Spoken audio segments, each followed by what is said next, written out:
What's up guys, welcome back. Today the plan is to keep tearing the 2JZ engine apart and see exactly what's wrong with it. Stay tuned.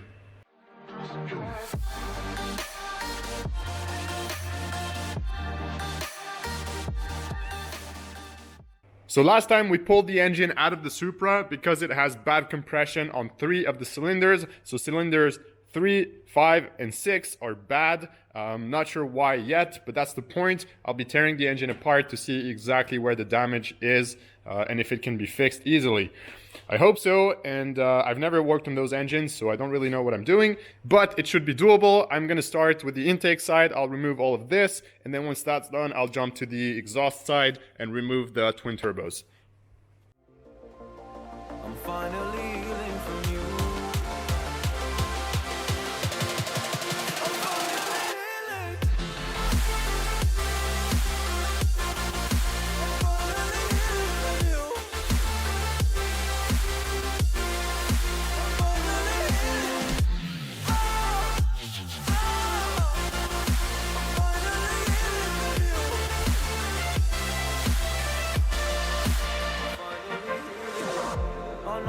Mistakes, don't mean to come off hardy.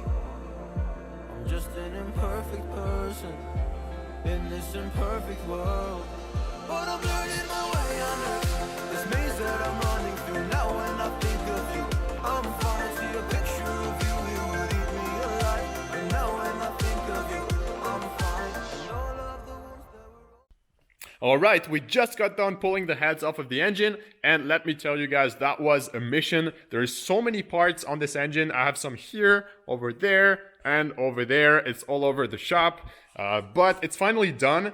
And actually the hardest part was the exhaust manifold with the twin turbos. That's really tricky, not a lot of room, and we struggled quite a bit doing it, but luckily I had 2 friends with me and it went a lot smoother and faster with them. Now on the head side, everything looks good visually, but we were worried that we cracked the castings, which is not the case. The casting is perfectly fine, so that's great. Then we checked the head gasket and we did find a tiny crack in here between the water passage and the actual cylinder. So that might have been an issue, but nothing to do with compression at this point, since cylinder number 1 actually had a really good compression compared to the others. So probably not a big issue there, but it's always good to know. So the next thing to do was to check the head for any leaks. The way we did that is we flipped the head over, put the spark plugs back in, and filled it with water, and just by blowing air inside of the chambers here, we could see bubbles coming up, so we knew which cylinders were good and bad. I'll put the video up right now so you can see exactly what happened.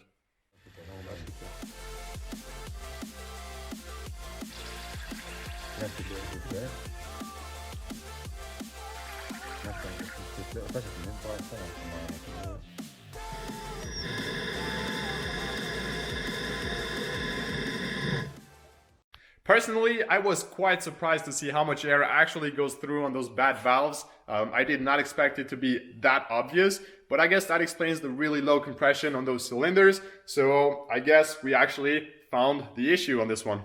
But there is one thing that worries me a little bit, and I'm gonna try and show it right now. Cylinder 1 right here has some scoring around the cylinder. I'll try to put up a picture right now, and as you can see, it's not going up and down so much. It's really just around one specific height.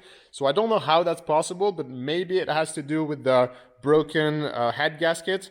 Because to me, I don't know how to explain it, but it kind of looks like when the piston is stuck inside the cylinder for a while, like when you don't drive a car, and the piston rings oxidate around that cylinder, and it creates some marking in there. So it kind of looks like that, but in a more extreme way, which could be due to the coolant coming from this passage inside cylinder number 1 and oxidizing it even more. So again, not sure, but this is what it is, and the compression is good, so I'm thinking about running the engine like this anyways. I know it's not ideal, but for now it could do just fine until I find another block. Alright guys, that's where I'm gonna leave it for tonight. We got a lot of work done today and we actually found the issue in the heads, so I'm pretty stoked about that. Now I'll keep investigating the issue with the block as well, but so far after 1 hour the oil has not gone down significantly, so I think the compression on the cylinders is good and the issue was definitely the heads. So I'll see what options I have to rebuild the heads and get this engine running again as soon as possible. But until then, thanks a lot for watching. Hit the like button, subscribe to see more. I'll see you in the next one. Peace out.